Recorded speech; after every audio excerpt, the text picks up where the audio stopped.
Hi everybody, I'm Bree the Plant Lady, checking in with another in-depth garden tour in the middle of October from my home garden here in Zone 7, Central North Carolina.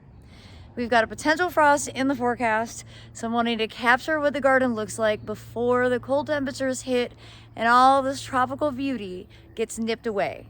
So let's take a quick stroll. Well, right here at the base, I wanted to show you this awesome camellia whose name escapes me, but I will eventually remember it. Look at all those flower buds. It's a really great fall bloomer from Bobby Green. And so even when, you know, all the tropical stuff, the castor beans and whatnot get frosted, these, you know, permanent plantings are going to compensate and make it look really beautiful for the winter. Now, probably the plant I'm going to miss the most will be zinnias, and specifically the Queenie Lime Orange. I am head over heels in love with this plant. Look at these gorgeous blooms. Oh, they are just so cool. At every stage, young, the older they get, the more kind of blush color they pick up. It's just an exquisite plant. Highly, highly recommend it. And I have enough basil to basically feed my entire town, pesto. I have enough pesto made to feed my entire town. I don't know what I'm talking about. Most of the plants in here are frost sensitive. So if we do get cold, like the forecast says, when I get back from my next trip, most of this will be looking rough. I'll miss this red soba buckwheat, another plant to add to your must grow list. It's just so pretty. And I haven't gotten many okra harvests, so I'd say that between the deer and getting the okra planted on July 15th, that was a little too late. It grew, but I haven't been able to harvest many fruits, and I do grow okra for the purpose of eating it. So I know for next year, okra has to get planted earlier. Not everything needs to be planted earlier, but okra definitely does. But I'll show you, the deer have been so busy the last few days. I'll give you an up close view, but you can see all the okra out front is completely munched down. All the okra over there is no foliage left at all. The deer have just eaten everything. So, you know, that's my own fault for not keeping up with deer spray and not having my motion censored irrigation hooked up. Well, the woodland is a mess, but what I'm always excited about it this season are the big fat camellia buds, because that means this winter I will have lots of flowers to enjoy. You can see here lots of flower buds. Look at the crimson candles, which is really one of the very best plants for winter flowering. Tons and tons of flower buds up and down those stems. And I see lots of flower buds on the Edgeworthias planted back here, despite the extreme dry that they experienced all summer long. I did not irrigate the woodland at all. And you can see here is Happy Higo. This is one of my favorites. Big, fat, single red flower and, you know, enormous flower buds. I mean, look at how big those flower buds are. And there's hundreds, maybe thousands of flower buds there. Let me see here. It's what the Edgeworthia looks like at this stage. It hasn't started to get its fall color yet. And these are the flowers that will eventually open in like January, February. Fragrant little yellow balls of sunshine. I haven't walked into the woods in a really long time because I try to avoid snakes. And this is a very snaky place in the summertime. But you can see Camellias sasanqua contorta is in flower, named of course for its branching habit. It has kind of a spirally contorted branching habit, and it's such a pretty single pink Lots of branches have fallen over the course of the summer. I need to come in and just clean out this whole area, remove a whole bunch of privet. It's sort of a never-ending battle. But here is a big tea that is in full flower, and of course at this stage you can see flowers and seeds from last year. So tea plants are mostly small single whites. There are a few varieties that have pinkish blooms, but the flowers tend to be a lot smaller than the ornamental varieties.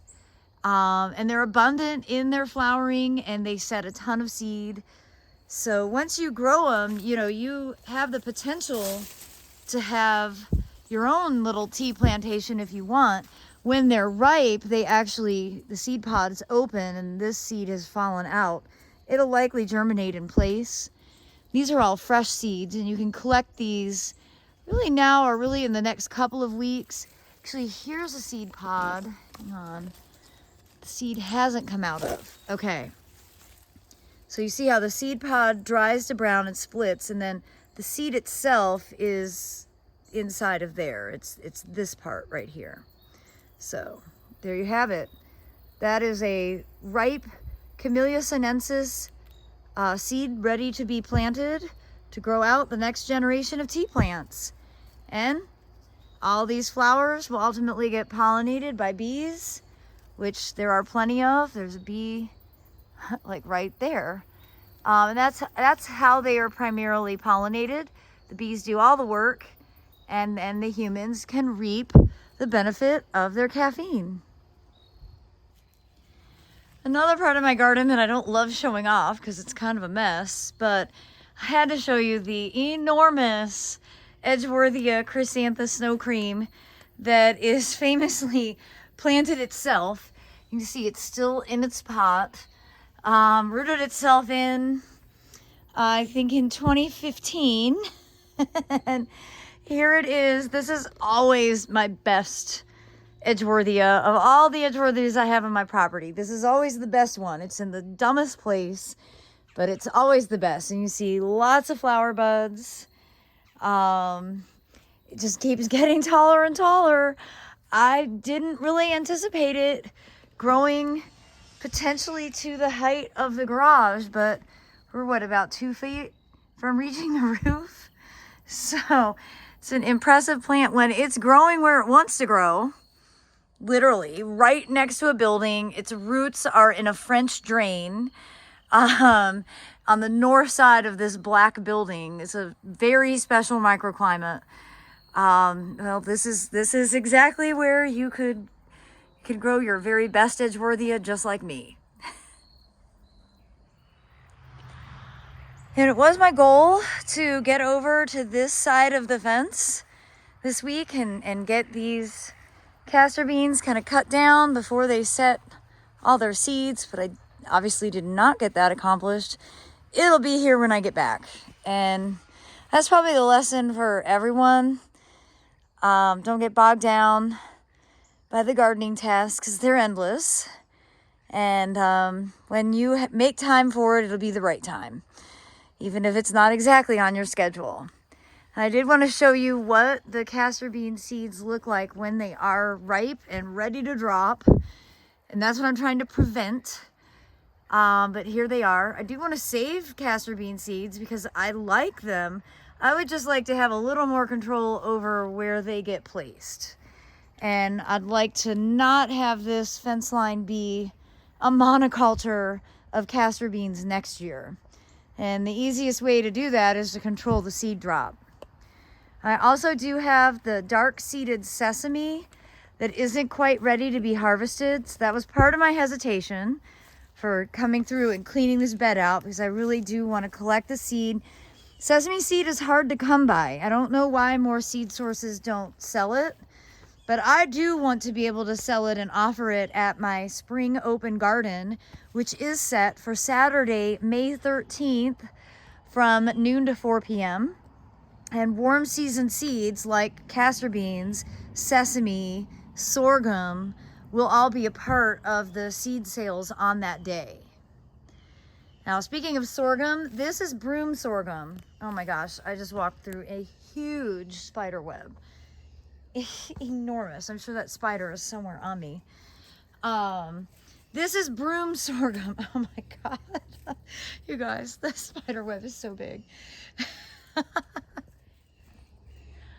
I don't know how I managed to not see this spider web that I just walked through.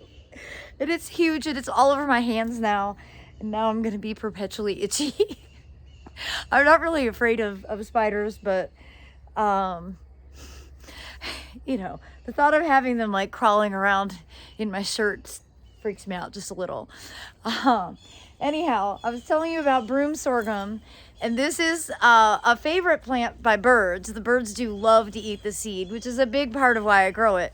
But I also like to grow it just to be able to cut back the stalks and use it for fall decorations. It looks really nice dried, you know, in a table arrangement, especially for Thanksgiving and even for Halloween. So that's another kind of good reason to include sorghum on your grow list for next summer. The top dressing that Aiden and I did last week is doing well, and we need to get some sod down. We need to finish the project. A lot of job security here. All of these containers are still doing well. I'm ready to get these undone, but again, with frost in the forecast, I'm just gonna let it ride out. We do have quite a few, finally, tomatoes coming in these pots. It's literally taken all summer, but we finally have some tomatoes being produced. Tomatoes are a funny thing. And of course, some eggplants. Eggplants really, really do perform well in the fall season. And that's I think I'll miss the eggplants and peppers more than anything once we do have a hard frost and I don't have those growing actively anymore. And along the driveway, we did have our first rain since we put this out. And you can see a couple areas naturally where the water flowed. That'll all be addressed once we put sod down. And this bed here is doing really well. If you watched my video, you know I did some plant change outs, just little edits, added a few things like some asters and rudbeckia, and I did plant about 160 garlic cloves just on this inside edge, the grass edge of the bed. And that will definitely be up and growing by the time I get back from this trip. And I'm anxious to see how this bed does with the cooler temperatures, and I have a feeling a lot of these plants won't be bothered at all. I mean, these are hardy perennials, so they're certainly not gonna die. They might slow down and get a little frost damaged, but you know, this is certainly a plant palette that's tolerant of colder temperatures.